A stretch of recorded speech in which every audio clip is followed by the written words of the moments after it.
Ricardo Baretzky. He's the president of the European Centre for Information Policy and Security, and he joins us now.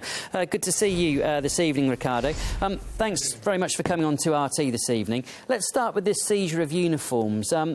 What's your reaction to this? How concerned are you by it? This is an extreme alarming situation. But of course, you know, these type of cases have to remain, while they're active cases, to a certain extent covert. And as you can see, this was announced later. The point here remains is that we have to pay attention to is, well, why is these containers destined for areas where there should be no shipments in the first place going to? You know, any designated areas which is under Islamic or ISIL control in Iraq should not be on the destination list of any shipping cargo, right? So we have to begin to ask the question, you know, how much was picked up and how much is still to be discovered. Do you think this shows the extent and the depth of jihadi networks in Europe? Absolutely. We at ECIPS has warned before, and we have done this already 2.5 years ago, and we said it time and again, that the ISIL threat must not be underestimated. They have definitely infiltrated many areas of importance. This is one reminder for us that our vulnerabilities at border points, such as the control points of shipping yards, is definitely there. And we definitely need to step this up. We can't let this go too long in the future.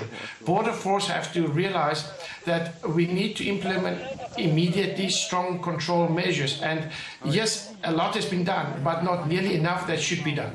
And just how difficult is it to find a solution here and to cut off such links? You say a lot more needs to be done, but how difficult is it to put things in place that would actually be effective?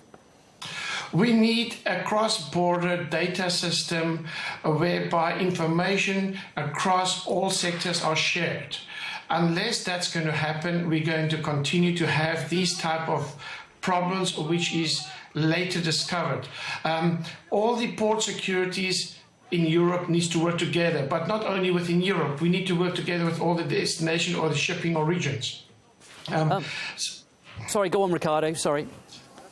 We have to pay attention that the cross-border shipping data have to be shared with all agencies across Europe in order to make this impossible or nearly impossible for these type of terror networks to function.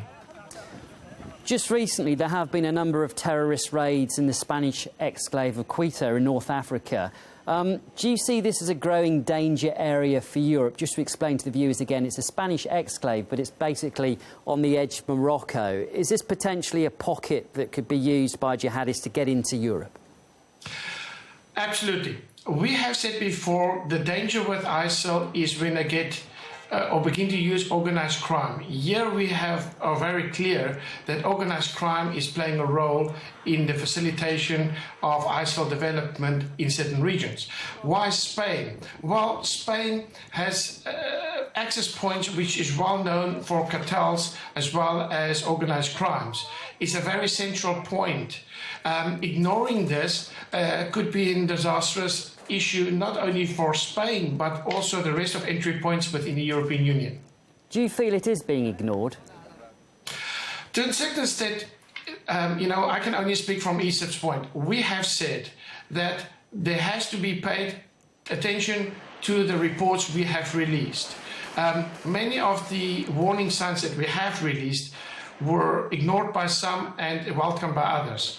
The point is here is that unless we have a universal cooperation program, this will continue till we find a solution. The only solution we see forward is consolidating all the information and working together as one team. OK, look, we'll have to leave it there, but good to get you onto RT to explain your views. That was Ricardo Baretzky, President of the European Centre for Information Policy and Security. Thank you. Thank you.